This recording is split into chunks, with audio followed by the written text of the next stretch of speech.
set your view torches to high, and your expectations to low. Coming to you live from Just the Tip Cigars in the hills of the Steel City. Get ready to get your fix. This is the Cigar Junkies Podcast. Welcome to the Cigar Junkies Podcast, A cigar show for the community by the community. a forum to talk stogies, booze, food, and anything else in the cigar lifestyle. If you're looking for ratings, negativity, reviews, or an authority on all things cigars, you came to the wrong place. Whether you like what you hear or not, please join the conversation and let us know by finding us at the Cigar Junkies Facebook group. Or emailing us at thecigarjunkies@gmail.com. What's up, junkies? I'm Corey, I'm Sam. and we're the Cigar Junkies. And if you're hanging out with us, that means you are too. And you know what that means? You have a responsibility. A responsibility to like, subscribe, share every platform. Leave them comments. Do what Troy Harper does. Interact. Let us know how you feel. Unless you don't like us, in which case, shut up. Yeah, Right? I mean, You know what I mean? they don't have to shut up, but just keep it friendly. They could shut up. I do like this camera view. I'm going to just a little bit back. Feel better? Yeah, it was starting to droop. But here's what's nice. When you look down, and we get the that angle, you look just like your logo. Yeah, I hope so. Yeah. I hope it looks like my logo. similarities That's are what remarkable. my logo is. Although, if we Hey. really want it to look like your logo, we should go back to the lower thing so you have the giant hands again. So that was the glove. my dad had this point of contention with my logo originally. He's like, the glove, it just doesn't look real how big the glove is. I'm like, Dad, that's a picture of me that we digitized. Like it's we didn't change the rate, we didn't make the glove, we didn't all that. And he's like, oh. I'm like, yeah, I just have big hands. Like I don't know what to tell you. I got big hands and I cannot lie. Y'all others can't deny. Oh, so what's going on, man? I don't know, man. We got no Jason, right? 'Cause Right. I'm sitting over on this side. You get hung up at work, I guess. Yeah, I wasn't. He said he had a rough night, and originally I was thinking, oh no, please no more personal tragedies. Right. But then I contemplated the time in which that he sent the message, Yeah. and it was when he was getting off of work. Yeah. And so essentially, he probably looked at the clock and was like, I don't think I can stay awake 3 more hours after doing a 12-hour shift to come do this show. Yeah. And then go back to work. Because he has to do it again tonight. Yeah. So I think that's why he bailed, which is fine, man. Like, I respect it. Yeah, same thing. I looked at it this morning when I woke up and I was like, yeah, 6:03 a.m. Jay's awake. Yeah. Well, this is episode 133. And it's funny how at this point, it used to be, no, we got to do it. And now, like, I'll be like, hey, guys, I don't think we're going to do one. And everyone's like, yes. It's his Yeah. time. We need a little bit of time off. Yeah. Every it once in a happens while. here and there. Jason gets plenty of it, though. He's doing just fine. Yeah, but not for any like fun reasons. He just keeps getting For the most part, right? gut punched. And I mean, to his credit, he's not integral. That stuff runs smooth without him. Yeah. Smoother Works both ways. could be, Some days yes, some days no. There's advantageous things about having him here, Yeah. and then there's other things, Yeah. But particularly today, like I had not really. I wouldn't describe it as technical difficulties, right? It was, but it was, and it wasn't like something to be figured out. The computer just did not seem to want to. Just didn't want to do it cooperate. today. Yep. To add extra, like if I wanted to baseline it, like I was ready to go live at 10 after 9. I had the live build, everything was ready. All I had to do was hit the button, and I was like, oh, okay, I've got these flyers that I made for my upcoming Strum Junkie shows. And I was like, okay, like maybe I'll drop these in here so that I could pull them up when I talk about them later. Yeah. And that was when the computer was like, nope, you're asking too No much. thanks. Yeah. And I was like, okay, let's restart the PC. And I did find something very handy. Jason won't listen to this, but he should. Because if you close the computer and you had the live set up already, if you open your previously closed tabs in Google Chrome, It popped back up. it's right ready to go again. And I was like, hell yeah. All I had Restores to it. do was copy paste the stream link in the OBS again and hit the button, and it reconnected. And I was Nice. like, cool. But then I crashed File Explorer again, trying to put the pictures in there because I thought, oh, well, maybe the restart did it. It's weird that it wouldn't let you do that because Mm. that's definitely an oddity. So I did the show notes last night, and whenever I was done and went to shut down, it gave me the option like, hey, there's a Windows. This was actually this morning. Shut down. There was like a 3-minute for a Windows update, and I was like, okay, yeah, fine, go ahead. I got 3 minutes. Yeah. It'll do that while I'm loading the rest of the stuff into the truck. So one has a tendency to wonder. Yeah. That What made an changed? effect, right? Yeah. No, that's my laptop I use here. Yeah. My shift keys just sometimes don't work, Oh. which is a pain because every password in the world has to have at least one capital or a character in it. So like you type your password, incorrect Cap password. on, cap off. Cap on, cap off. But that doesn't work if you need, an exclamation point or Oh. Well, star, does like- the other shift work? no. Because two It's shifts. both of them just No shifts. decide they don't want to work occasionally. You got transmission problems. Yeah, your it's not great. laptop I'm won't like, shift. oh, come on. Take it to Amco. I'm gonna end up with a pile of laptops at home. Like I've just been collecting them lately. That would be actually like on brand for us, a stupid great like reel video What's that? of like us just rolling into like Amco transmission and giving them the laptop and be like, can you fix this? And be like, we fix cars. And we'd be like, but it won't shift. Yeah, it won't shift. That sounds about right. Yeah. That was the perfect amount of tequila. You I feel needed better it. now? Relatively so. We want to talk new format, what we're smoking, Yeah. shall we? Let's do it. All right, we could do that. It's time for the Cigar of the Week, brought to you by Just a Tip Cigars. Are you looking for the best selection of boutique cigars? Do you want the tried and true legacy brands that are synonymous with the cigar lifestyle? Do you want luxurious cutters, lighters, and other accessories? Do you want to relax in the most comfortable cigar lounge in the burg? Then you want Just a Tip Cigars. Conveniently located in the Bavarian Village Shopping Center in South Park, Pennsylvania, Just a Tip Cigars has been tailor-built to your smoking needs. Whether you visit in person or on the web at justatipcigars.com, when it comes to cigars, Just a Tip is the whole package.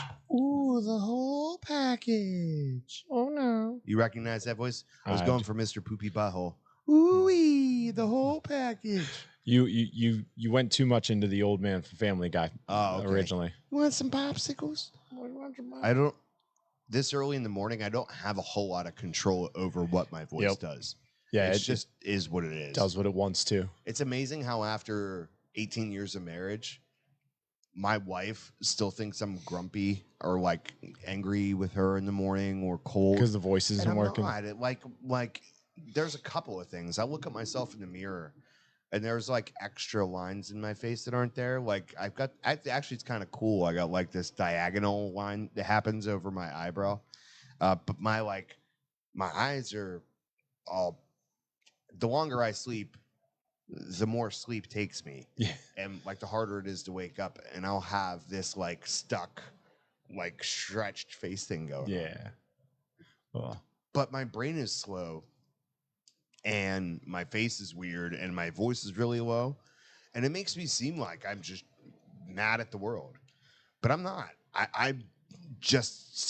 I'm like this computer. I'm just trying to boot up the rest of the way. my kids will do that. They'll be like, "Daddy, can you stop doing that voice?" And I'll be like, "No, I can't." Like, Yes, I I can't. can at 12 p.m. Yeah. Now I'm about 20 minutes. Yeah. About 20 minutes in the morning where I have like the just deep gravel. Like, yeah, this doesn't happy at all. I need to, so like when I'm working 3 to 11, I still try to get up at like 8 a.m. with Shannon when she's going to work, because that way I have time to wake up and like naturally go through the process, so that if I want to practice music before work, You have time. yeah, because I could start theoretically like at 1 p.m. if I get up at 8. It's a process. Yeah. So like when we did the Cigar Box Guitar Festival, dude, I had to get up so early for that, Just to be ready. just to make sure that like I got the morning phlegm out of my system and the vocal cords had time to warm up and drink the tea Yeah, so you and were do all ready. the things. Yeah, it was a worrisome ordeal. But we will tell you now that we've sufficiently bird walked Yes, just a bit. cigar this week. We are smoking the CAO Brazilia. This is the 6x50 Lambada, because they're too cool to just say, hey, it's a Toro, guys. Yeah, right. Which Man, I hate that's a pet peeve. Yeah. Can we just all get on the same damn page for sizes? please? Come on. So no surprise, Brazilian Maduro wrapper. Yeah. Kind of a surprise, Nicaraguan binder and fillers. I didn't expect that, to be honest with you. I assumed that there was going to be a little bit like of Brazilian Montefina filler or Oh, something. some more Brazil to it than Yeah, just I thought the there'd be a one. little bit more, you know. Yeah, no, No. the name does imply that it's going to be heavily Brazilian, Yeah. but no, just I mean, it's called the freaking Brazilian. Yeah. make Brasilia. Brazil, yeah, because the by the way, Brazilian's different. That's something else. This episode is named the Brazilia Buttlift. That's what I named it. Yeah. Okay then. Mm-hmm. No, I never looked into the wrapper binder filler of the Italia either. I'm curious why it's. I bet you none of it's Italian. Yeah, like. Did you take just a little bit of fire cured and put it in there? Because that's about all they do, right? Like, Kind of. most but of that they buy from us. They source it Right. from Kentucky, though, Right. which is interesting, right? So, yeah, who knows? No, always been a favorite of mine from CAO, though. It's always a good just keep a couple. The more we smoke CAO on the show, it is literally the only brand that has, for the most part, been purchased by somebody else like long enough ago that it is fully in like it's General, right? Yeah. So it has been in General's hands probably since I've started smoking cigars, right? Yeah. CAO was its own thing in like the 90s, I feel like, during the boom, Yeah, I'm not sure. and bought by General. It's like one of the few brands that I'm like, they kind of still do it right. Like, this cigar is not necessarily for everybody, but I love the fact that they still put together good tasting cigars with clever ideas, great packaging, great marketing strategies. Like, Oh yeah. they do a they do a good job. Oopsies. Where's your camera? Your camera went away. Not necessary. You're just black. Yeah. Try okay. actually clicking on wide cam. See Yeah, if it, we're gonna go ahead and look at Corey Yeah. for a few seconds here while I Yeah. try to figure out. Nope. Yeah, you know, Yeah. your camera's gone. I mean, it's still got the light on. It's still there. At least it acts like it. Oh, well, now it's droopy. Droopy. All right, we could try some things for that. No, like I agree with you on that. They've definitely worked to keep marketing going with it. They do stuff like, they came out with the Mortal Coil and they came out with different versions of it as limited edition. And then the popular one becomes the core line. Like they actually go through a process to bring a new cigar in. They don't just launch it and go, here's the new one you're going to love. You have to love it. No. It's, hey, we'll test out a couple small batches, and small batches for them are, they do a small batch. It's probably twice the size of what Stolen Thrones does for a year. That's the first person that came to my mind. I don't know why, yeah, but like they do a small Marsh. batch. They do a ton of them, put them out, see the demand, back off, and then they'll either keep putting them out as an LE each year, like they do the Amazon Basin, or you'll have something like the Mortal Coil or Arcana. That one did really well. The dad bought that's a new iteration every year, so they change it and they make a new size punch core line each year. That's fair. But even that's a great idea because it reintroduces people to punch, because there was a while I was like, no, punch, whatever. And You're then right, I smoked them again. Yeah. Yeah. But And punch is not like, I don't like any of the punch core, like the normal core stuff. Yeah. Like there's a lot of people that like before I got in the cigar. What the hell is going on? I'm so sorry. What are you doing? The OBS is not being. It's not participating. No. Okay, hold on. Yeah, right Let me there. Turn you on. No, I'm not, because there's something going on with the order. There we go. Somehow the cameras got out of order. So my little shortcut button didn't work because I would make myself visible. I'm over top of you. That's what you have the it layered, does, right? So somehow we got switched. And so you were, anyways. No, So before I got into smoking cigars, there were a lot of like the older dudes that would once in a while have a cigar that I interacted with. Punch. Yep. I don't know, man. but actually Punch is one of the ones that does okay too, because you've got the knuckle sandwich. Yep. Is pretty decent, and you know, a few of their online brass knuckle things like that. I don't remember the other like names. here, Punch, the knuckle sandwich, I have one guy that buys boxes and boxes of, so like I have fake numbers on that, but like, you know, so it outperforms here. But like the core line punches, they do good all the time. Yeah. You know, I don't have anybody coming in being like, oh, I need 3 boxes of it, but I get, you know, consistently I move a couple of them a week. And, you know, that, like, even the core line EMS Maduro, like, that's why I said I was happy about the dad bod. It got me to go back to try and punch. And I was like, you know what, let me go back to these two and give them a shot again. And they're decent sticks. They just, I think people think first off that they're weak, and they're not at all. Like that's a medium body cigar for sure. Yeah. You know, which is cool because it's a legacy. It's been around for a while. You know, Monte Cristo White, Punch Classic, like Monte Cristo. Monte Cristo is another one where all of the lines. Let me backtrack. Leaf and Bean and McMurray, one year they had the rep come out for a Christmas party, and I won a sampler of Monte Cristos, and that was my first time like really going, okay, there was 2 of all kinds of different blends, probably in a Toro or Churchill, and I smoked them all, and I was like, these are all good. Yeah. Like they are all good cigars. Yeah, they're just I don't know if little... any of them are great cigars, and I don't know if any of them, to me, are worth their price point when I compare them to a boutique or what I would consider a boutique brand, because I don't want to get into that debate today. But they are all actually still good cigars. Yeah, well, like the Monte Cristo White comes in at 16 or 17. At 16 or 17, there's cigars out there that I love to have. And then we were talking about here at the shop the other day, like there's a price point. Like if I'm willing to spend 16, I'll usually buy an 18. Like if I'm in the mood where like a $16 cigar sounds good, I might move over and be like, you know what, I'm gonna grab this guy for 18 or 20 at that point. And it's like, all right, you I'm just gonna don't grab anymore. Why? Because wholesale. Oh well, that's a misconception, because it still cost me the same amount as you because I can't sell it now. All right. So I've got 2 things. The first thing is that you keep putting your pen up to the camera, and I feel like you're challenging me. Oh, but sorry. I'll get to that. It's just in my hand. I'll get to that in a second. First of all, I want to assure Troy Harper that his comments are being seen. Oh, you may see them come and go on your side. I do see them. So let's first of all say what's up, Troy Harper. What's up, Eric? What's up, Dougie Doug? Troy, we're seeing your comments. I cannot address every one of them because I am producing the show today. yeah. And therefore, like, if we're going back to our old responsibilities, the only one that Sam has is the chat room. Which I acknowledged him when he got here. I did say hello. Troy, you're just saying too much for Sam to be able to keep up with you. But we'll get back to more of this later.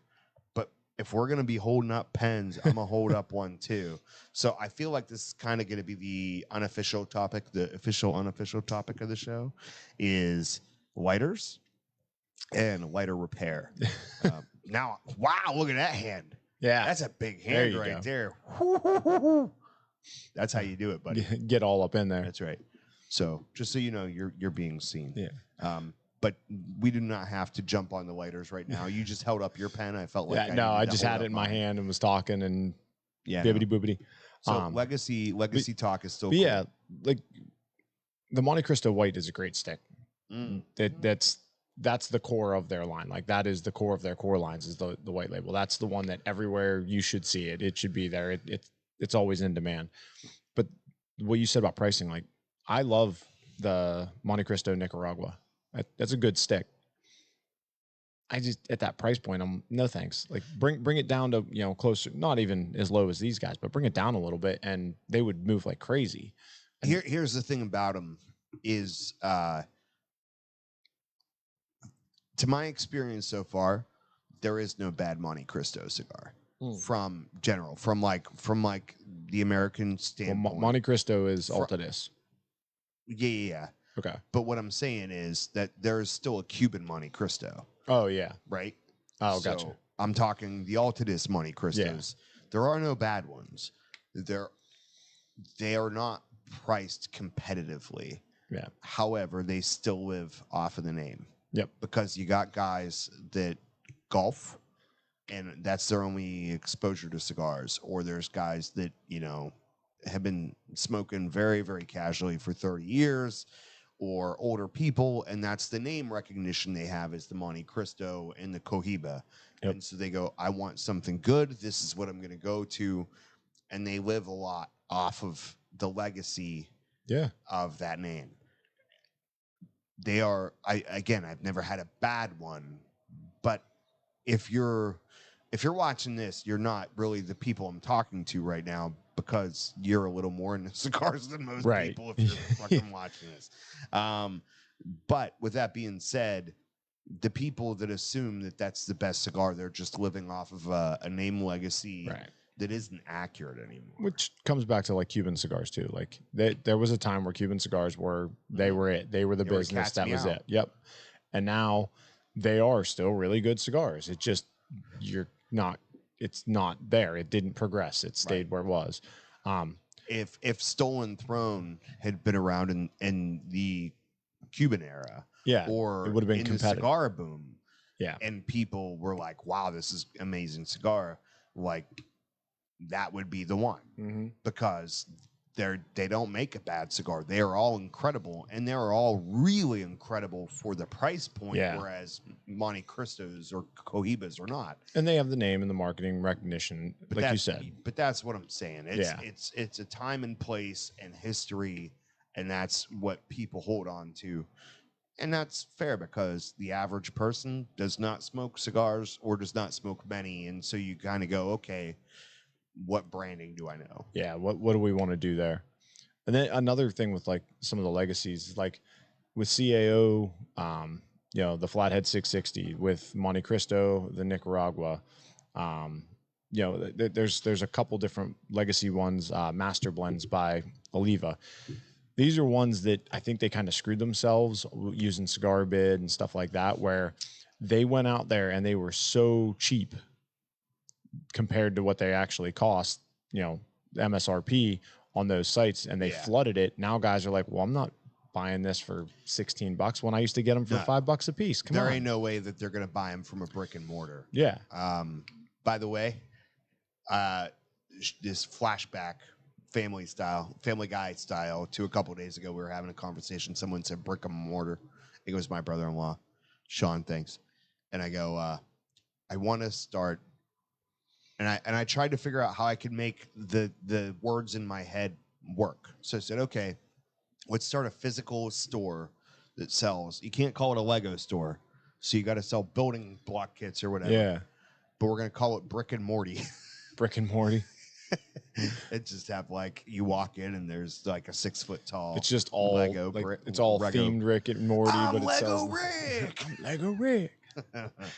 Come on, guys, just grab some Legos and go play. Oh, what would you say? I think you quartered up right there. Did I hear a female dog terminology in there? No. Okay. No. I'm gonna go to the official police. Hey, you want to go back through? There's an F-bomb in there that you might want to pay up for. That was almost an F-bomb. Here's the thing: I tried to say two different things at once, so it was slurred. It is not a technical F-bomb. Okay. So like the combination of me thinking of two, like that word and then an alternate word, and then the influence of tequila slowing my mouth down, it was almost, but I slurred it so it doesn't count. You will go with that. I mean, I'm just going on technicalities here. You know what I mean? Any angle we can pull. That's right. I'll pull it from any angle. But no, I think I think you know, a lot of the cigars have been like, they came out in these online retailers and they were like, yeah, let's just, you know, let's go volume instead of price.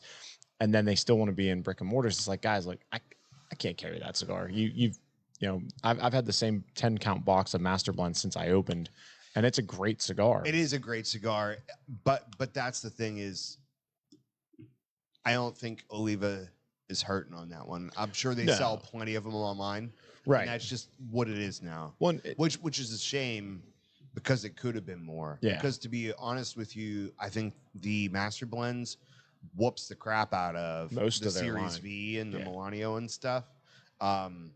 It's actually the only cigar. If you look at the Master Blends and you go, okay, what is this?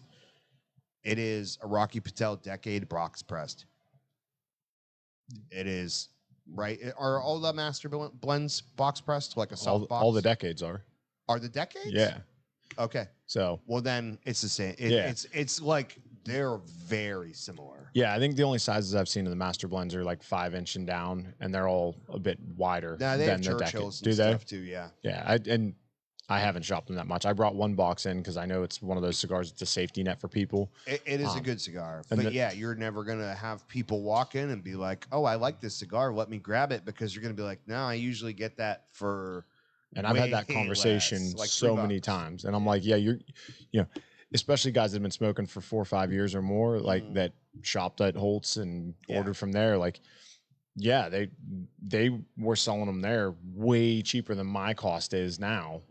For a while. I mean, it's caught up now, but once you have that price anchor in your mind of what this cigar costs, when it goes up, it hurts. And if you don't stick with it, and you let's just say you smoked a Brazilia and it was $5 a piece, and then you moved on and tried a bunch of boutique and you want to go back to it, now it's 10.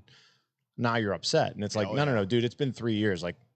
Natural progression. It just inflated, but plus COVID made all of us people that had like a reasonably decent income with like some sort of safety net just living on the edge. Yeah, not to steal from Aerosmith, but yeah. But no, it's tough because there's a lot of legacy cigars that I love that I'm just like, I can't bring them in. The price just doesn't reflect it, and it's like, I'd like you to try it, but I'm not going to carry it. There's a ton of them, even like factory smokes. Like I'd love to sell singles of factory smokes, but I can't justify having that bundle open here without having minimum to use the lounge, which I don't want to set a minimum to use the lounge. Like, come in, buy a cigar, sit, hang out. Right. I just can't do that on a $3 cigar. Sure. And a lot of guys would love the factory smokes, but they don't want to take the jump to buy a bundle having never tried it. Yeah, absolutely. There's a lot of like small things like that. It's like a constant internal battle. Like I can see both of these arguments. So that's fair. So I learned something over here today. In case you didn't think I was in a mind space where I was capable of learning, the ring cannot be worn while producing. Okay, why is that? Because every time I'd reach to hit the camera button, I clang off of the microphone boom, and I'm like, okay, this has got to come off. Yeah. It's no bueno. So no rings for producers. No ring for the producer? Yeah. No, I got one ring. That's it. I've never been a ring guy at all. It's never. Shannon doesn't want me to be a ring guy, but you know what I am is I am a Celtic jewelry guy. You're an accessory whore. Just call it what it really is. That's fair too. I've got no problem with that. But as some wise man once told me, two things can be true. Right. So I've got Scottish heritage, and I've gotten a lot of grief because of it on the kilt end, which is fine. But I'm a sucker for anything with like Celtic crosses, lion rampant, Celtic knots, stuff like that. And this is a super cool, my style, chunky ring that has the lion rampant on it, which is very, very Celtic. And so I love this thing, but yeah, it's not worth the constant people assuming that we're playing the Gong Show over here. Right. This is not the Gong episode. What's up, Keith Kilburn? Eric writes, hello, gentlemen. I'm sitting here. I was trying to remind myself, go to the comments. Yeah.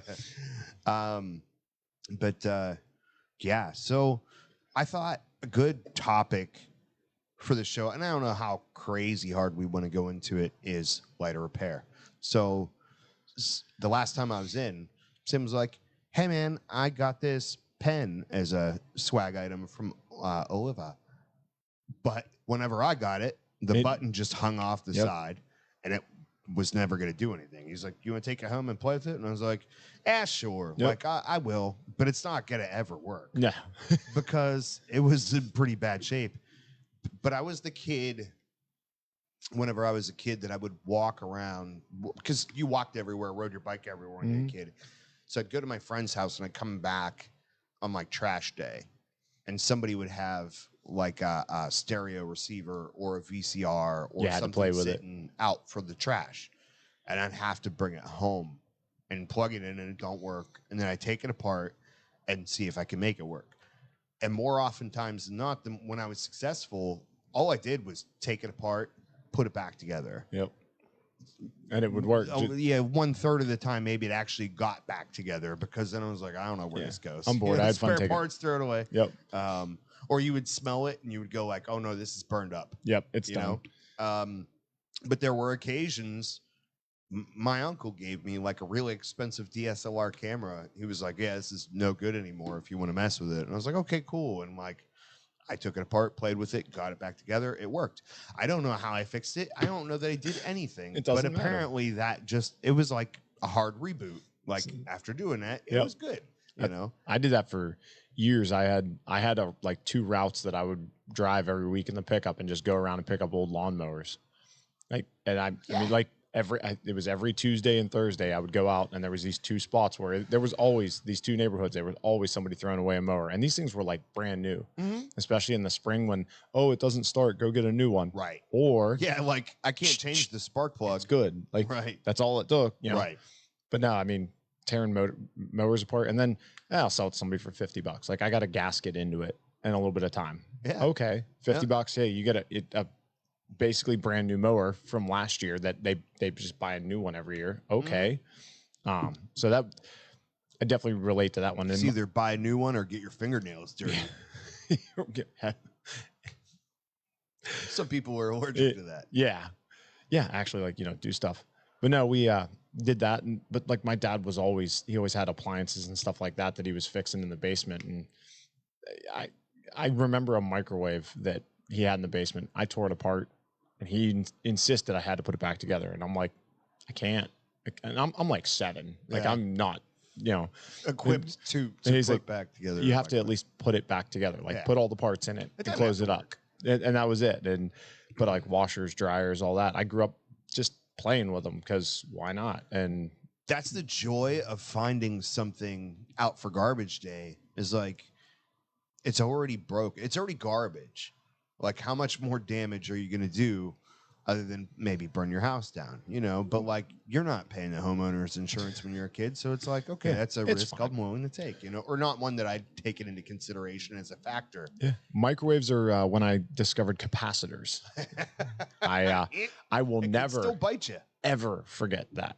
That I learned that life day. Lessons. Yeah, they by the way, anybody doesn't know, capacitors hold on to power even once the power is off. They sure do. You want to make sure you discharge that before you touch it. So what he's referring to, if you're not familiar, is like if you've ever been told to power off your computer and then pull the plug and then hold the power button. Yeah. It's because voltage is still stored in those capacitors. And so you're going, okay, let me discharge everything and start it back up from no power.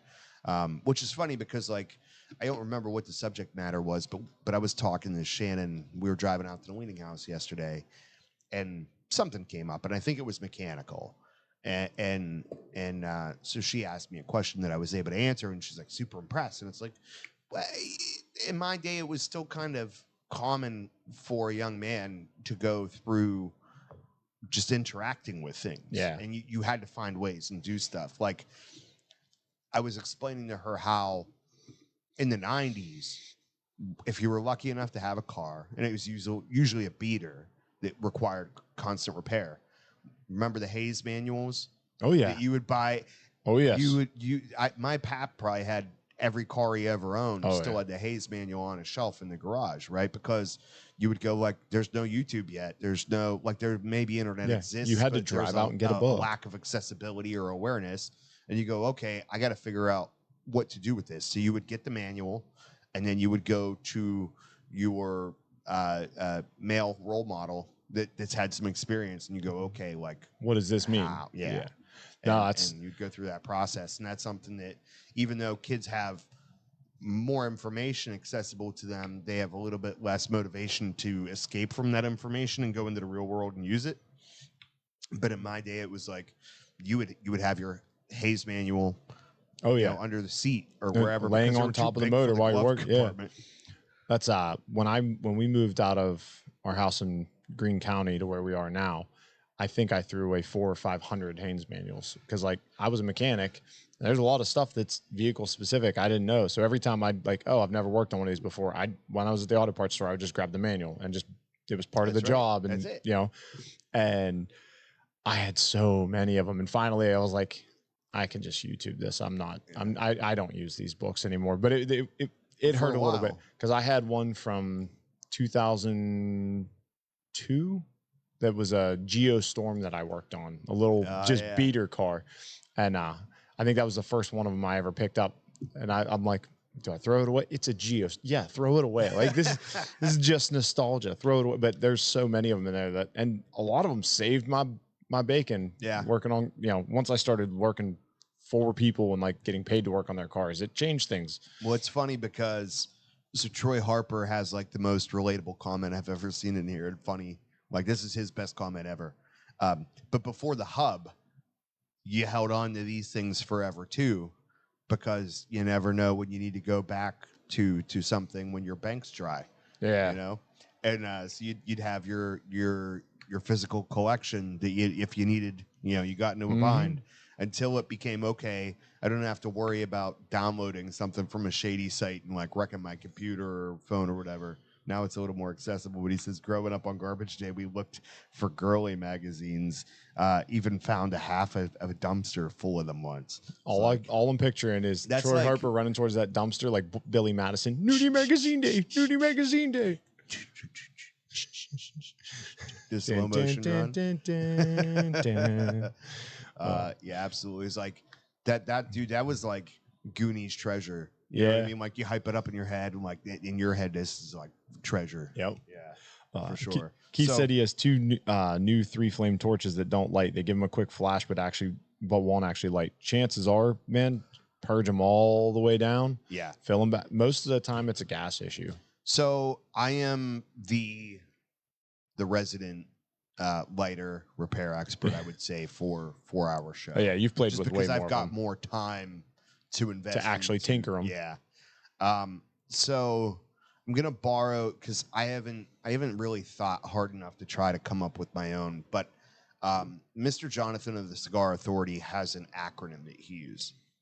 It's called GHOST. Okay, so that stands for gas, hang upside down, oxygen, spark, and timing, right? So this is the first few things that you have to look at is you have to go, okay, am I getting a spark? If you're not getting a spark, then that could be the easiest fix, and it could be the, hey, throw it away. Could just fix. be push on the igniter a little bit, and you're good. Right. So inside of your cigar, your lighter, cigar lighter, I could have kept going. Yeah. So there's the igniter element has to be positioned in a way where it doesn't ground out on the sidewall. Right.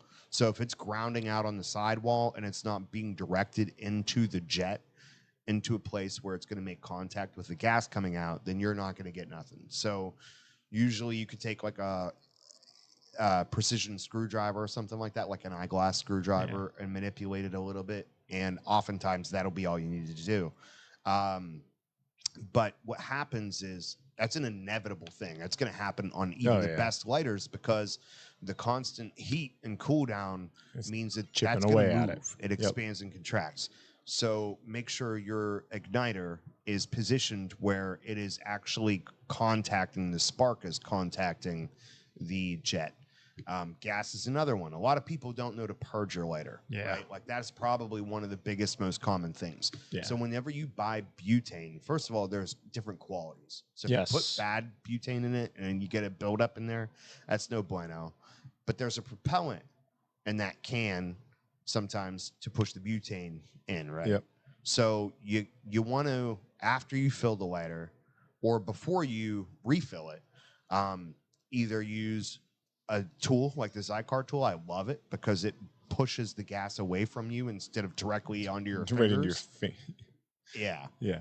So I would recommend getting one of those. I use an empty I use an empty can. You could do that.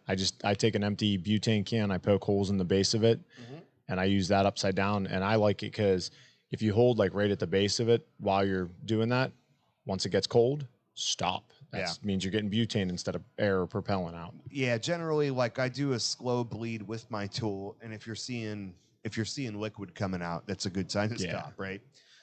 So it's going to allow room too, because you're bleeding off pressure. You're allowing room for the butane to easily fill the lighter.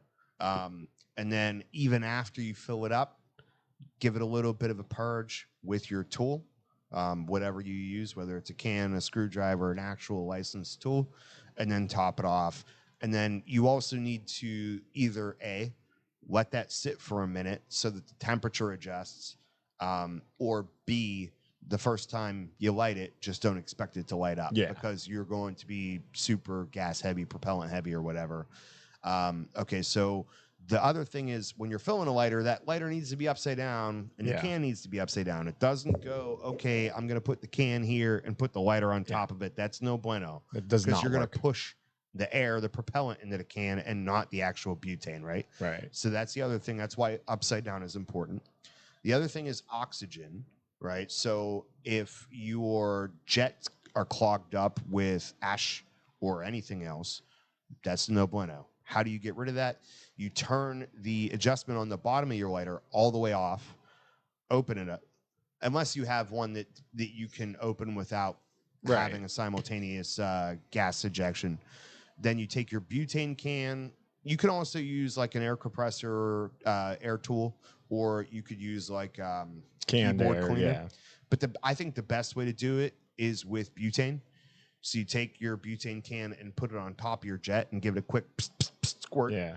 And then you got pressure pushing the other way through and you will unclog those jets. That's also something if you have a multi-jet lighter and you see that a couple of them are firing good and one of the jets or two of them looks dirty, your flame's kind of half complete. Yeah. Like if it's you just got a wonky. half-ass Yeah. flame, you probably need to clean out your jets. And I think that's the best way to go. And most of the time that's caused by buying lower quality fluid. Like you were saying, like the fluid's not all made the same. Like it can also be, it could be that, and it could be the people that, so whenever I light a cigar, I always keep my cigar parallel to the ground. Right. And then I hold my lighter at a 45-degree angle. But if you do this, then all that ash is dropping into your burners. So that's no good either, right? Well, that brings me back to Spark for a minute too, is with Spark, and I've had a spree of them lately where like guys are like, oh, it won't light, click, click. Okay, Spark's not there. I just take my razor blade and just scrape down the sides of it one time real quick down each side because it's carboned up and the spark can't make it through the carbon. Absolutely. So there's so many just little, now that I'm thinking about it, how many little tricks we use that you don't think about, you just know them. Yeah, people think a lighter's no good, and it's like, listen, it's fine, probably. Yeah. Like, I've gone through piles of my buy lighters from estate sales and from garage sales and stuff, and you go, where people go, hey, this is dead, do you want it? And you're like, okay, cool. Well, same as what I did with that pen. I was like, hey, I don't have time to mess with this. You want it? Yeah. See if you can do something. That one that you gave me that was, that you thought had a leak, and it did. You'd fill it up and it would leak. All I did was mess with that one a few times, like play with filling it and bleeding it, and it must have reset the seal in it, and it holds butane now. Yeah, because I mean that was a brand new lighter that on the shelf. I went over to it to sell it to somebody, and it was empty. Like, why? So I filled it back up, left it on the counter to watch it, and it went empty again. Right. And so it took days to leak, but like it still leaked. Sure. And that you need that pressure in there so it can expel the gas and work as a jet. Yep. So now we get back to Spark, which we've already kind of covered Spark, but Spark is the next one, and then timing. Now this one, every lighter is going to be different. That's the perfect example, that brown and gold one there. I don't know if you can reach it, but I could grab it. Yeah, those are a perfect example, but it's only a problem the first couple lights, but sorry. Okay, so when we say timing, every fire, every combustion requires three things: gas, oxygen, and heat. Yep. Whether that's spark, whether it's combustion from another way, right? So if I just bang, no bueno, right? Yep. Go nice and slow. But if I do it slow, Cool. And sometimes if you do it way too slow, it may not work either because you need the right amount of oxygen, the right amount of gas, and the correct timing for the spark. So if I hit this right away, what I'm doing is I'm putting the spark in there Before the gas has a chance. before I have any gas to ignite. Yep. The gas is slower than the spark is, right? So if I just go bang like that, like a lot of people that are cigarette smokers go to use your lighter, or somebody that's not familiar, if you just hit that, that's no bueno. But if I take my time and do it slow, it's going to go every time, right? Yeah. Because you're giving enough time for a gas oxygen mixture to combine in there before the spark hits. So Yeah, with those Oliva lighters, those are the house lighters we leave sit around, and probably 4 or 5 times a day I get told that they're out of fluid, and I'm like, no, just click it slow. Like, just take your time, like you just showed. Like, slow it down a little bit. It's it's the timing of it, and like, you know, like my vertigo, like you guys can. It doesn't want to go because I'm going too fast with it. Actually, and this one actually is low, but once I slow down on it, no, it's you ain't got. She the touch. did, she did. It just needs filled. But yeah, it's you need all the things to work right for the lighter to work correctly. You need to know what you're doing. Yeah. Now with that pen lighter, that one of the cool features with that guy is that that thing just keeps drifty, huh? Yeah, it needs tightened up. Yeah. With that pen lighter you got there, the flame going green on it. I never looked into how do they do that. Is it just like a little phosphor rod in there or what? Yeah, there's a particular metallic element in there, and when people go, oh, see the color change, sometimes it is just for a cool effect, for like, hey, to help sell it. But it does have a functional purpose.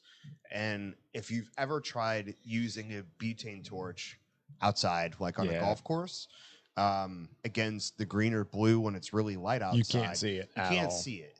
It's hard to tell if you're lit or not. You might burn yourself, or you might be sitting there wasting gas because you don't think that your lighter actually lit. So what some of them will do is, you see this starts blue and then it turns green, and they do it with red as well. Yeah. And red's probably better than green, because if you're on a golf course, that might be hard to see. Still be difficult, but it's going to be easier to see than a typical blue flame, and that's why they do it for visibility, so that you can see where your flame's at. But yes, it's not a bad little doodad. That's a great little one. And this is actually an example of like the things that we're discussing were not what was wrong with this. Right. So this is a small lot going on in a little package. Yeah. It's like Corey, you know? Oh. So whenever I disassembled it, and that was my problem looking at it, was going, okay, how am I going to disassemble this thing? Because I don't see any reasonable place to take it apart. Well, this has 2 components. You have your pen, which is just this section, which is probably going to be hard to get refills for. That pen's going to run for you for about a week and then be no good. So I wouldn't recommend heavy use with this pen. But then on the bottom there, you have your fill chamber, and then you have your small little eyeglass screw. So once I removed that screw, I was able to slide off the casing, see all my components, and essentially there's a flat spring that reaches down from the trigger mechanism, which is just working the igniter until that thing goes down to the bottom, and then simultaneously sparks functions the butane that come out as well. Opens the jet up. And so, but it was just kind of hanging there. Yeah. Not resetting, and not doing anything because everything was out of position. So that was kind of a different circumstance that happens to most of the ones that I see are lost causes. Are either you've got a really like a bad seal on the inside that you can't get to on your gas chamber, or like if you've ever lit a butane torch and had fire coming out of your jets from the sides, or it's coming out of the top, but it's messy. It's not a jet. It's not a torch. It's a soft flame, but it's a big crazy soft flame. That means that probably you have a hose that has either just disconnected because it was loosely fitted inside, or it has disconnected because of expansion over time at the breakdown of the hose material itself. And then what's happening is your butane is not being focused through your jet. It is just kind of coming from everywhere. Right. So when that spark hits it, you just have fire all over the place. That's the Oliva lighters. I learned a lesson real quick with those, which was when you're filling those, when I filled those up the first couple times, every time I would light them for the first time, there would be a fireball. Yeah. I mean, a giant fireball. And all it was is when it was under pressure, it would blow past. It would blow past a little bit and it would fill that cap. Okay. And, so like, and, you flip the cap open, you hit the igniter. Well, twice those went flying, like right in front of me. And I was just, whoa. Whoops. And there's the big hand. But now I've learned to, pop them open and give them a couple seconds or blow on them like you did, like blow the residuals out of there. Yes. And that's why I did that, is because after repetitive ignitions, you're building up gas. Yeah. So that was why I had to essentially like purge all the gas out of the area of the igniter to show you that, hey, if I do this fast and I don't have a buildup of butane just kind of hanging out in the atmosphere around it, it's going to go back to not working super awesome. And some of them, like this one, it gets finicky when it's hot.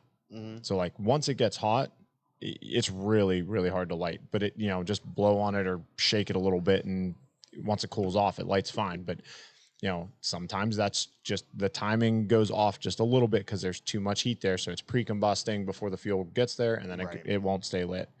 Another thing I don't think people are aware of is what I call the crack lighter effect. So do you remember? Do you ever, when you were a kid, take apart the not Bic but like the cheap gas station lighters and then turn them up to be way too high and have just a flame this big coming out of them? So that's something to consider too, is from the factory. If you have like, especially an easy adjustment wheel on the bottom, so that like you don't have to get in there with a screwdriver to adjust your gas output.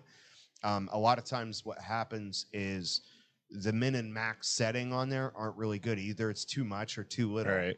And so what you could do is, if you have a wheel on the bottom, you can pull that out, rotate it about a quarter of a turn, put it back on, and then try adjusting again. Yeah. And oftentimes those things have a stopper built in on the wheel, like a physical stopper that keeps it from turning for high and low.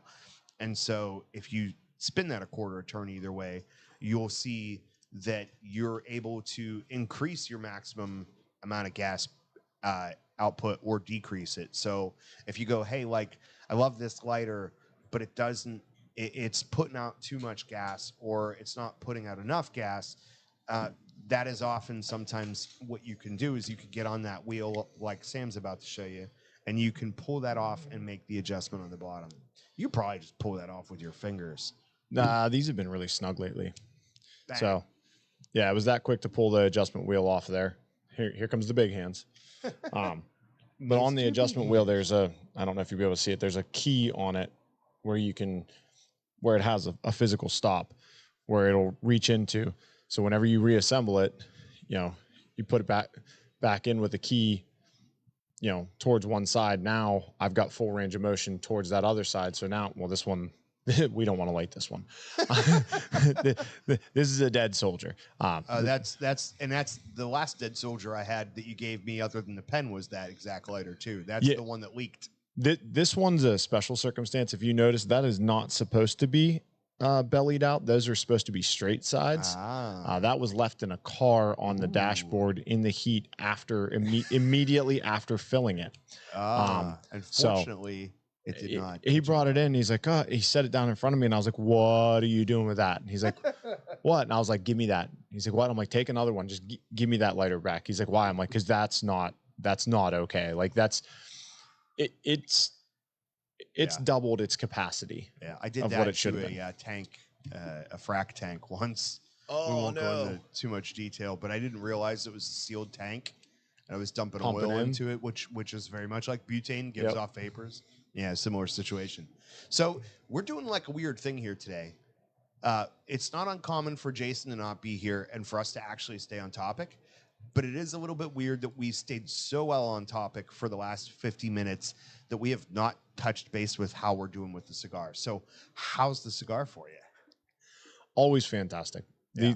The one complaint I would have about the Brazilia is it doesn't develop much until the final third, but that's consistently always done that. Like, Yeah.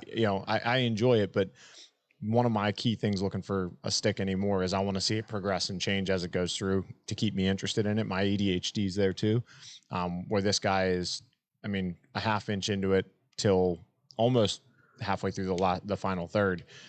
It's the same cigar all the way through, which respect. I mean, it's blended to be that way. Yeah, that's not a problem if that's what you're looking for. Yeah. I do remember the taste of this being a little bit sweeter than what I'm getting today. Not a lot. I'm not talking sweet sugary, but I do remember a little bit more of like a cocoa-y kind of experience to it that I'm not getting at all today, which could just be the coffee I drank this morning or whatever. Palate one cigar out. The one thing I'll say about this cigar is, particularly for inexperienced people or people that have a tendency to smoke very mild stuff, this is probably not going to be for you. And it's not a super powerful cigar, but one of the things that you get off of that Brazilian wrapper is you get that like tickly burn in the back of your throat. Like if you smoked all you smoked today was like 3 Brazilias, chances are tomorrow your voice is going to be scratchy, your throat's going to be a little tore up. But there's something about that Brazilian tobacco. Actually, I think the Brazilia is the one I'm thinking of. Like my dad and his friends that only smoke cigars like once a month down in Florida would smoke this and be like, "Oh man, like great cigar, but really kind of jacked up my throat or was overwhelming, or the elephant on the chest." If you're a cigar geek, chances are this is not going to overpower you nicotine wise or flavor wise. But if you're on the softer side or you smoke a little bit less, just be aware that you may want to eat something and this might have an effect on the back of your throat because it is that kind of powerful Brazilian wrapper on there. So, we've talked about it before, like PA broadleaf, Ecuadorian Habano, but the Brazilian itself, like this is one that it doesn't give me that at all. Brazilian tobacco seems to never give me that sensation. Obviously, you smoke 20 of them, you're gonna have a problem. But in my normal 3 to 5 a day, I could smoke 5 of these in a day and have no difference. But if you're smoking one a month, you could be more sensitive to it. But again, we've talked about it so many times, I don't want to go too deep, but like PA broadleaf is very sweet to me. Yeah. Where other people, they're like, oh, it's harsh. Yep. Ecuadorian Habano, one Ecuadorian Habano cigar, and I get the sensation you're talking about. Doesn't matter how strong the cigar is, that it just does. It gives me that effect. So, the types of tobacco you're smoking, change it up a lot. So pay attention. If you have like one specific cigar, go out and look for other ones like that and see if you can find what that common thread is, what that tobacco is that's affecting you. So, in the future and be like, oh, this is really good, but I know that if I smoke this, your homework. Yeah. Yeah. It's a little nerding out time for you. So what's the price point on these guys? Like $9.70. Especially in this day and age, that's actually what, like, if you would have said that to me like 4 years ago, I'd be like, oh. Yeah. But 4 years ago was probably like 6 or 7. Yeah. Actually, they were. As I used to smoke a ton of these. This is, again, not the most approachable cigar depending on where you're at or who you're making recommendations for. But like, if you're just looking for something that's like going to be like, okay, I want something that's going to stand out a little bit. You don't have a huge selection of boutiques or something like that, and you're kind of looking at like these core legacies. The Brazilia is kind of like as good of a punch as you're going to get to like your palate. You know what I mean? Like it's going to be a solid like, hey man, I know I'm smoking a cigar. Yeah. For the cigars, burn is incredible on mine. Yeah, doing very well. No issues with that. No relights at all. So lots of very good things for me to say personally about this.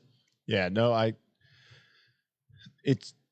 agree with you on, if you want something with a little bit more punch and you don't have a big selection in front of you. I've seen these in every shop I've ever been to. This is one of those cigars that it's always there. Right. If you go into the beer store and they have a humidor, They've probably got this in it. And Yeah. like you're looking at a bunch of stuff and you're going like, I don't know, this all kind of seems mild or not my thing. If you see one of these guys and you're a geek, probably going to be okay for you. Probably going to be at the top of the list. I don't think I've ever had a construction issue with one of these that wasn't my fault. Yeah. Like I've had ones where I cut it wonky or I did something there, but I don't think I've ever had a construction issue with one at all coming apart. But as far From as my experience, construction issues are always Sam's fault. yeah, I He mean, wired it wrong. yeah, hung that's it wrong. usually how it goes. But no, as far as CAO goes, I mean, I would put the 554 on the same strength level as this, the black labeled flathead. Yeah.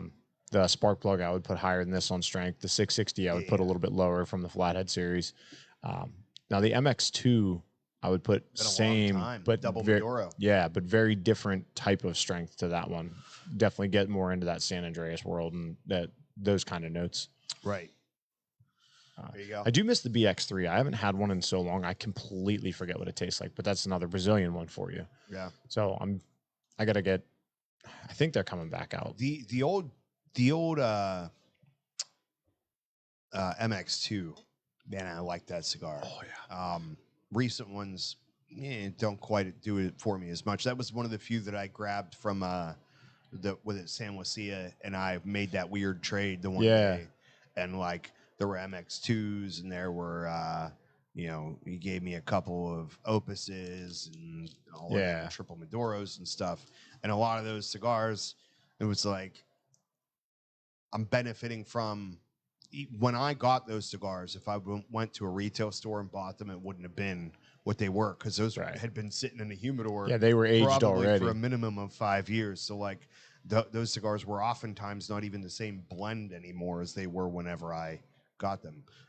But now that we're in, I'm going to go ahead and hit the news. Oh yeah, we should probably do that. Huh? If you want to do that, I figure we can. Oh, I will say one thing with the MX2: if you do the Robusto instead of the Toro. Mm-hmm. It hits way more your style. Like it's all up front. It's all there the whole way through. The tips, baby. Yeah. All about them tips.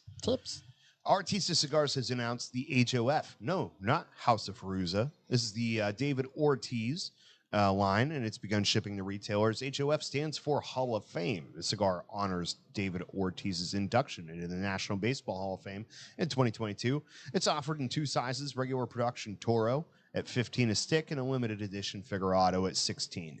The limited edition cigar comes in 10-count boxes, while the Toros come in 20s. A total of 541 boxes of the Figurado will be made available. That is significant because it's the number of home runs attributed to Ortiz during his professional career. Then we got our buddies, a Dissident Molotov, a limited edition cigar last released in 2022, is making a return. Dissident Cigars says the cigars are currently available to ship to retailers on first come, first served basis. The Molotov was the first cigar released following Sin and Josh Coburn's acquisition of the brand. The blend features an Ecuadorian, help me? Rojizo. When you put a J and an I together, it's just confusing looking, man. The wrapper over an Ecuadorian binder and fillers from the Dominican, Esteli, and Ometepe regions of Nicaragua. It is available in one size, a 5x50 Robusto, and comes in 20-count boxes. Pricing set at $12.50. Production numbers have not been disclosed, but it comes from Fabrica Oveja Negra in Esteli, Nicaragua, where all the other Black Works Studio cigars come from. One cool feature of that cigar is because the way that they do the tip to give it the wick from the Molotov. Don't try and cut it. Just grab the tip and pull it off. Like it's you literally just grab the wick off the end of it, and it's perfect. Good information for all things in life. Grab the tip. Just grab the tip and pull it off, baby. What? Padron Cigars has begun shipping a small allocation of the 60th to retailers. Two retailers have confirmed to Cigar Coop, which is who I usually steal my cigar news from. Shout out to Cigar Coop. Received both the Patron 60th Natural and the Maduro, which I assume, like everything else in their factory, is color sorted. So it's not different blends. You know what I mean? It's all the same thing. You just got darker for Maduro and the other for natural. So just know that that's usually the case. It debuted at the 2024 PCA Trade Show. The allocation coincides with September 8th, the official anniversary of Padron Cigars, launched 60 years ago. The cigar itself is a rounded 6.5 by 56 Perfecto, presented in individual coffins housed in 10-count boxes. Some stores has also been told their allocation of the 60th will not come until October. All of the retailers that Cigar Coop spoke to have confirmed a $75 SRP. Ooh. Yeah. Probably not going to be smoking one of those anytime soon. But for those of you guys out there with a bigger budget than me, pitter patter, let's get at her. Hell yeah. Forge Cigar Company has announced the release of the Diesel Worthy Fool. It's the third and final installment of Diesel's Fool Errand line, the Fool's Errand, my apologies, blended by AJ Fernandez and Justin Andrews. Worthy Fool is described as a powerhouse cigar.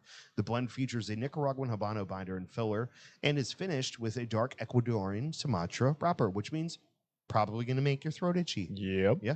The cigar comes in a 5x58 Perfecto and available in 10-count boxes. Production comes from Tabacalera AJ Fernandez in Esteli, Nicaragua. Pricing $9.99 per cigar. That is reasonable. Yeah, Let's go. But that's why AJ does so well. So not big on the diesels, but if I'm going to do it, I go to the Perfecto because, as we've discussed before, usually a little bit better made. You know who's going to smoke a crap ton of these? I bet is going to be Evan. Evan loves the diesel and stuff like that. Yep. Any of the powerhouse online stuff from AJ. So I think this one's going to be in his humidor often. Diesel will give. I'm sorry, let me backtrack here. As with previous two installments of the Fool's Errand, Worthy Fool has an interactive component. Diesel will give customers a chance to win exclusive prizes by solving riddles on the brand's website. After completing the Fool's Errand, fans will enter their names into a random drawing. Winners will be contacted in January. That kind of takes me back to the old popsicle stick days. Remember the popsicles where you'd eat the popsicle and there'd be a riddle on the stick? I love those things. Yeah. Well, do you remember when, like, Pepsi caps? Like, everybody was saving the caps from their Pepsi because you had, like, winners and you like monetary gains. Or you save them up for points. Yeah. Like Marlboro points. Yes. Yeah, that because I remember when it was like you get a free Pepsi out of it. So like you never left the convenience store without pulling the cap and being like, oh, nothing. All right, I'm out. Now that was always a good one. Man, I miss the 90s sometimes. Sorry, I had something. Everything except for waiting for that picture to come up. No, so you said the thing finishes loading just to find out that's not a girl. That's not. Yeah, that's the wrong page. You just like have the page load top to bottom. It would have been handy to be friends with Eric back then. Be like, oh man, here you go. This one's for you. Yeah, enjoy, bud. Just look at the bottom half. No, you had said that was going to make my throat scratchy, but I've never had a problem with Nicaraguan Habano or Ecuadorian Sumatra. It's just a lot of Ecuadorian grown Habano is what gets me. Habano. So it's that specific one for some reason.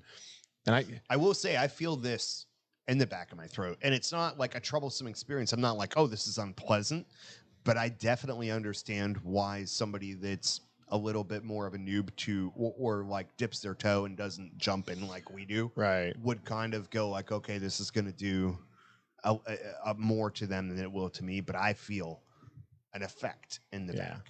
Well, a good experiment for that's going to be, I'm going to give one to Britt, to my wife to try, because she's been, so I gave her Zeno as her first cigar. Great stick. And at the same time I was smoking, it's one of the Ossingers. I can't remember which one I had at the time.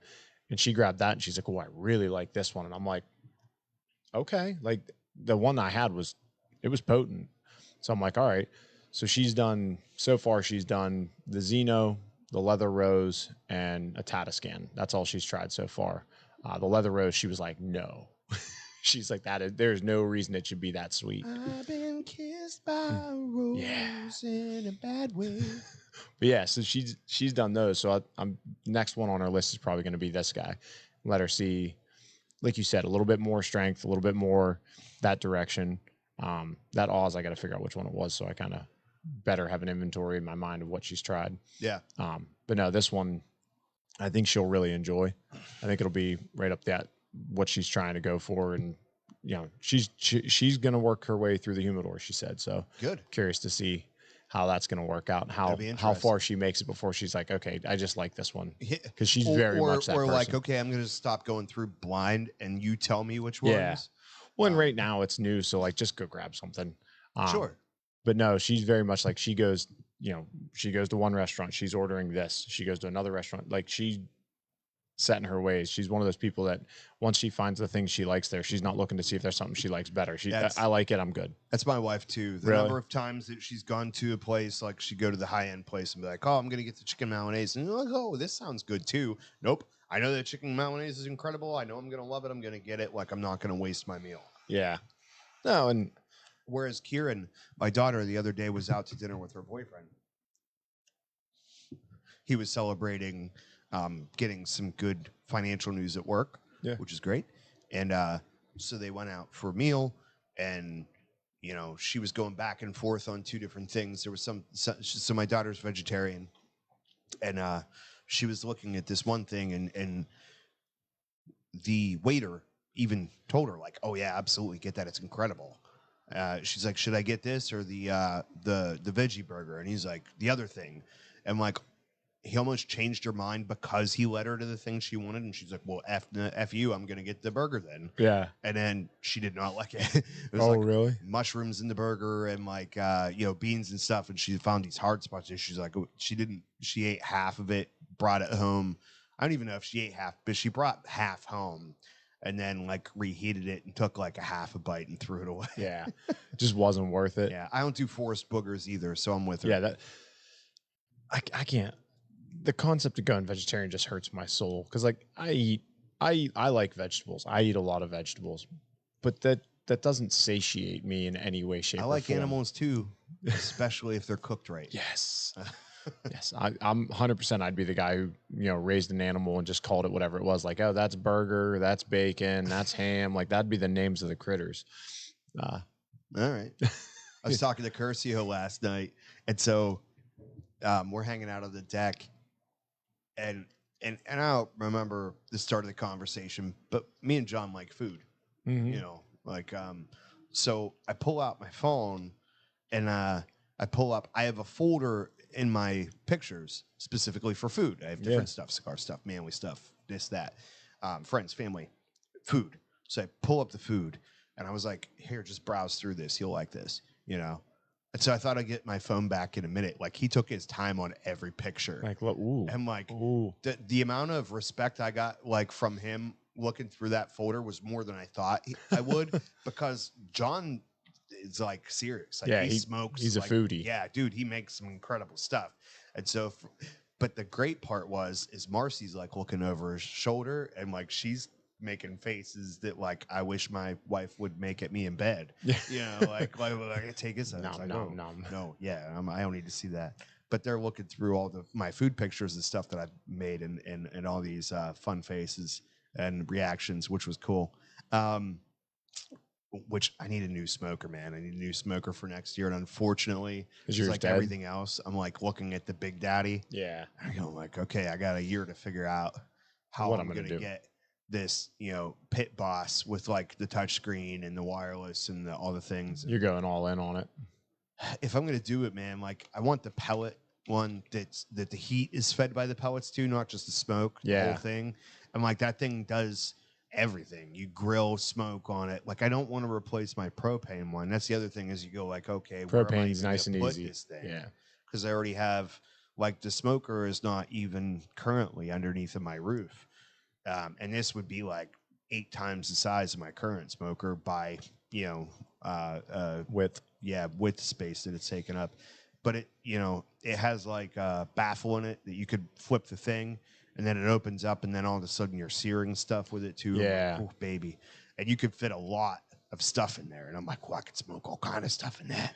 nom nom nom nom. But so that takes me back to we went to it's if you didn't know, it's pumpkin spice season. Yes. Right.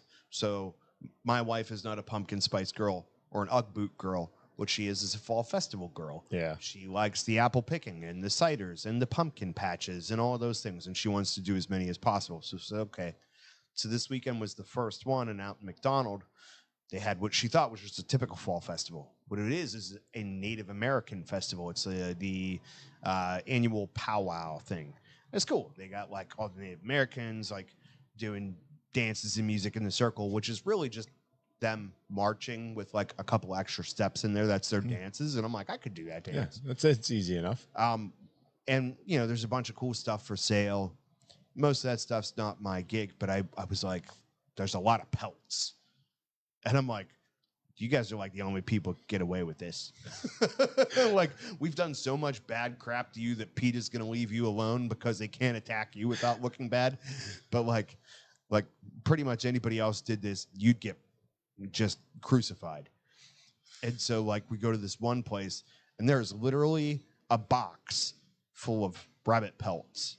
I was like, oh my God, Karen would lose her mind. She would just, it was like all the little mochis in this box.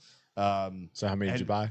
And so the guy was like, oh, you can have one. To my wife was like, you could just have one, just take one. And she's like, like my daughter will never talk to me again. What I wanted was there was a dude that had, and some of them are cool. Like they've got like these, you know, wood sticks with an antler on the end and horns turned into rattles and stuff. Spears, all kind of weird stuff. There were no good tomahawks. That's what I was in the market That's for. what I was like, I'll buy a tomahawk. But like none of them were really genuine. They were kind of just like thrown together all like the same pre-made handles and not even well constructed. Yeah. But they had wolf pelts. I mean the whole animals on all these things. And I mean like a 5-foot long wolf. Skull in or skull out? No skull. But that's what I wanted. I was like, just pull it up over my head and just wear that. Like Jon Snow style or whatever. You know what I mean? Like that's what I really want is like you really John are an accessory whore. That's what I'm saying. Oh yeah, that's fair. I take that. Yeah. And I was like, how much? You know? He's like 300. Well, it's more like 300. And I was like, yeah, okay, cool, good. Because if it was under 100, I'd be coming home having to explain to my wife and my daughter, and my daughter be packing her crap up and stuff. But I was like, maybe I'll offer 100 on the way out. And we didn't have 100 no more because it's all we took with us. Yeah. We bought food. Dude, there was this food truck. And it's like just this awesome picture on the side. And this is like this, it is just like this little black lady by herself in the food truck. And my son was like, I didn't expect the food to be that good. I'm like, son, we need to get you out in the world because ain't nobody cook like a black lady, man. Nope. Oh my God. You have no idea, dude. Like I grew up in a neighborhood and that's where you wanted to be during, you know, anytime dinner time, I'd be over there. Like I come over with my fork and knife. Like, let's go. You know what I mean? Like, hey, you guys having dinner? I already ate at home, but it wasn't good. My palate needs something on it. But did you see Shannon's comment? Tell him about Bigfoot. No. You watched Game of Thrones, did you? Oh yeah. Okay. So there's this dude, Native American, of course, but he's a tall man. He's not particularly like large, but he's tall man. And he's got an animal on his headdress, and he is every inch of his body is covered in like deer hide except for his hands. Like this guy's got the full getup on. Yeah. Didn't look like the best getup. Looked like he probably made it himself, but it's better than what I could do. Yeah. Didn't interact much with me, but he picked up on Shannon at some point, and she like politely listened to everything he had to say without just being like, "Oh no, thank you." And he followed her from one end of the festival to the other. And do you remember the first time Tormund saw Lady Brienne? Oh, yeah. That's how he was looking at my wife. Like she was a slab of meat. And I was like, he looked at you and was like, she's a breeder. She's a breeder. And he was just on her, dude. Like all the way till we went to go get our food, he was just following around. It's like, isn't your TP back there? Like he was selling stuff. He just like abandoned his stuff. Just on to his follow way. my wife around. And I'm like, if he wasn't such a weird dude, I might have been worried. You know what I mean? Because I was like, I would have been like a little bit of like, hey, dude, back off. This is my lady and stuff. But I was like, you know, he had a very like Native American Jeffrey Dahmer feel to him. Nice. But the eyes he was giving him, I'm just like the whole time it was like Lady Brienne. Yeah. Brienne, that that one of my beautiful. favorite moments from that whole show is when Tormund and the Hound are having a conversation, and he's like, "Oh, I've got a lady back at home, and blah blah blah blah blah. And she's this big, beautiful lady," and he's like, "What, Lady Brienne?" And oh yeah, the look in her eyes. Whenever she looks at me, I could tell she feels the same way. And he's like, "You mean?" Because she looks at you like she wants to cut your throat, and he's like, "You do know her. You do know her." Oh yeah, dude. They're one of the best characters from that show too. He's all every time he opens his mouth, you're like, all right, I'm gonna giggle. Like I'm gonna laugh. And he's never telling a joke. He's just his whole demeanor is fan. It's like the dude from Braveheart. It's my island. You mean Ireland? Yeah, it's mine. It's mine. It's mine. Oh, your mother telling stories about me again, is she? Yeah, dude, like that was one of the few redeeming qualities of that last season is super grouping some of these people together that shouldn't have been, that like hadn't been the whole time, and seeing them interact. And it was like weird that it was a little comedic. Yeah. But at the same time, it's really there was no redeeming factors to that last season. There was nothing about that was okay. As long as you don't like watch the last episode, you're like, okay, there's a quality drop here, but there's some cool stuff happening. Yeah, it's not. But if you watch the show. last episode, like my cousin actually just never watched the last episode because we were working together at the time, and so he'd come to my house after work, and we were watching them, and the job ended before the last episode, so he never saw it, and I was like, just don't. And he's like, okay, and he just never has. So he's like living in this awesome little. He still bubble. thinks Game of Thrones is amazing. He's like, it's still okay, yeah. But we had. At the time, they were doing promotional liquors. It was a Johnny Walker, I think, was making Game of Thrones scotch. They did the White Walker. Yep. Well, there was a couple of them because I had two different ones. For the it was different brands. Like maybe, White Walker was Johnny Walker. No, I think there were two different Johnny Walker ones though. So there was like there was 4 different bottles. Okay. Yeah, Fire and Ice was a different brand. I'm trying to think what that was. Dude, it was. It only pales in comparison to Star Wars. Like Star Wars is the only better merchandise thing out there. Like there was Game of Thrones everything. Yeah, it was such a good show to be in. Instead of like they knew their audience though. Instead of like having like the high C Ecto 1 juice boxes, you had the Johnny Walkers and Game of Thrones wine and beer. But that was what we did. We had this like every time he would come over, we would each take a little pour from that bottle, and we would drink it while we watched the episode for the last season. And so there's still like this much in the bottom of that bottle that was for the two of us to drink on the finale. On the last Still episode, sitting in there, and that bottle represents, you know, his naivety to the last, his love of the show, his ignorance of what it became. Yeah, such a disaster. It's so bad. Like you hear people talk about bad endings to shows, and then you watch it and you're like, no, I see where they were going with it. Like I can at least accept it. No, this was literally like, oh, all these people got big and have big contracts and they need out. Yeah, it was like I'm gonna burn it down. Yep. You know? And they just destroyed it. Yep. Have you done any of the new stuff from them? The House of Dragon? Yeah. I haven't watched any of it yet. Shannon really likes it. And I will say this, the quality lives up to what you would expect from the production value. The dialogue and the story is not George R.R. Martin worthy the same way the first few seasons of Game of Thrones were. With that being said, I always talk about like prequels and stuff like that. Like you're boxed into a corner. You know what I mean? Yeah. So you're working out of a space where you're not going to have a whole lot of surprises in terms of like a full arc. But they've done a relatively good job of building the characters and stuff. But it was a slower burn for me to try to get into. It seems all the ads I've seen for it, trailers I've seen for it, it seems like a Days of Our Lives type dialogue. Like it's a very Downton Abbey, like that kind of. It's just. I wouldn't say that, but there's a lot more like inner family stuff. And I mean, it gets wild. But with that being said, too, man, it's so confusing in the beginning. The first season, there's like a 10 or there's a couple of big time skips, and which some of the younger characters, the actresses and actors who play them, change. And it's just like, wait, what happened?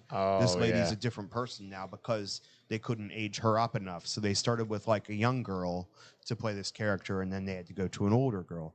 Not to mention the fact that everybody has white hair, and everybody's name's almost the effing same.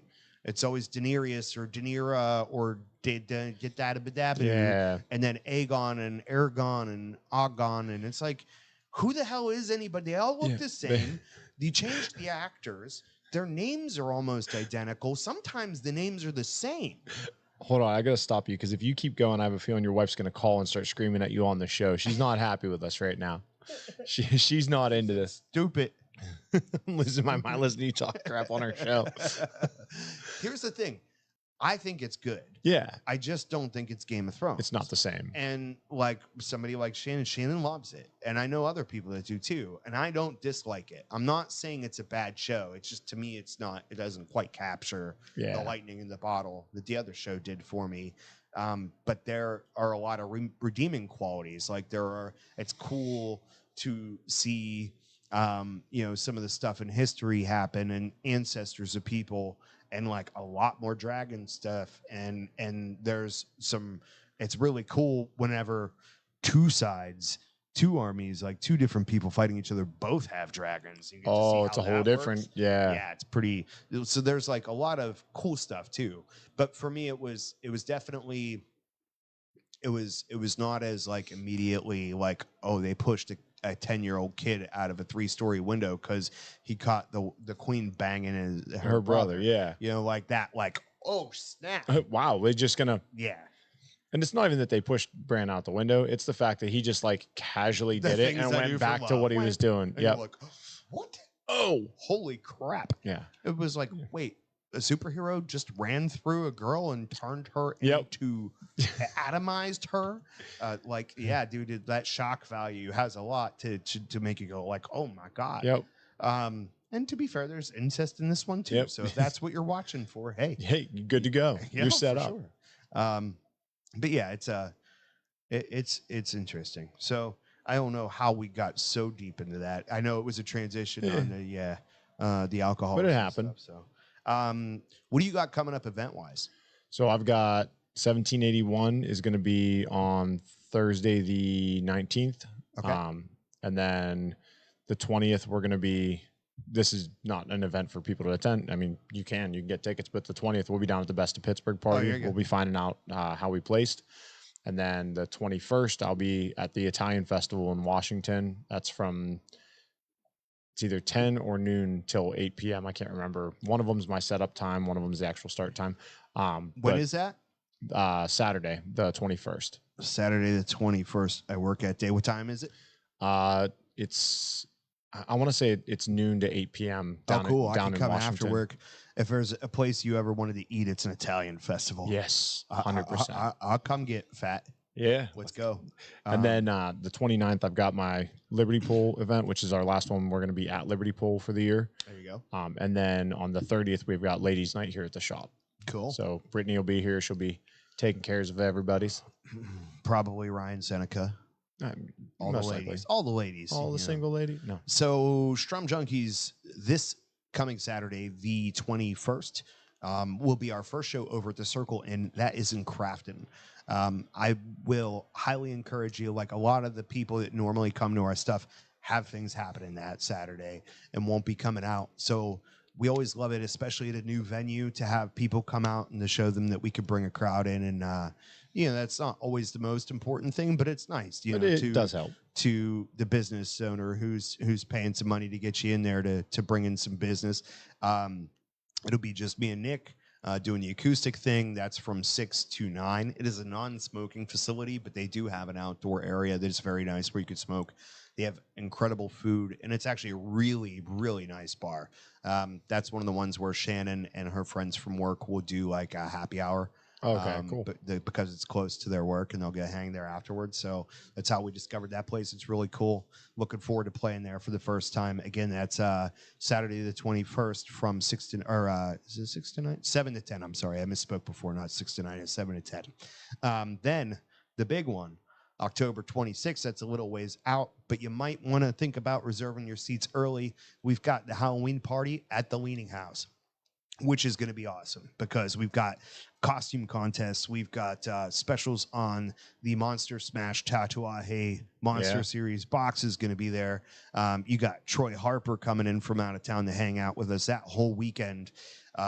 We've got the 4-piece full band for the first time, the Strum Junkies. Nick's going to be on the electric guitar. Even Louie and the bass player are like, holy crap, I did not know how good this guy is. Well, yeah, whenever you give him an electric guitar instead of an acoustic, you're going to can work with it. Yeah. His full range of abilities. That's like whenever, you see a race car driver driving around in a Ford Taurus, you're like, okay, Yeah. But when you see him in a Porsche, you're like, oh, snap. Like this guy could do some stuff. Yeah.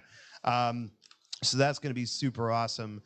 Costume contest. I talked Louie into making a cigar box guitar to raffle off for the event. It's going to have the poster actually printed on the box. I says, I need you to do this just because I want Troy to maybe be able to win it. So like you have to have it here so that maybe Troy has a chance of luck and he has to figure out how to get this in his carry-on. And exactly what I was going to ask you. Exactly. So going to be a super cool weekend. Really looking forward to that. There's only like 35 seats on that deck. So that's why I'm putting it out there now. Anybody that wants to get out there for that one, make your reservations. But there is plenty of room under the deck too. There is. So. And in addition to that, there'll be stuff going on down there too. Yeah. I happen to know that we'll have some friends hanging out down there, keeping everybody busy so that if you want to hang. The other cool thing about the underdeck is they have the camera functioning again. So they have a TV down there with a camera pointing at stage so you could actually watch us from the the underdeck.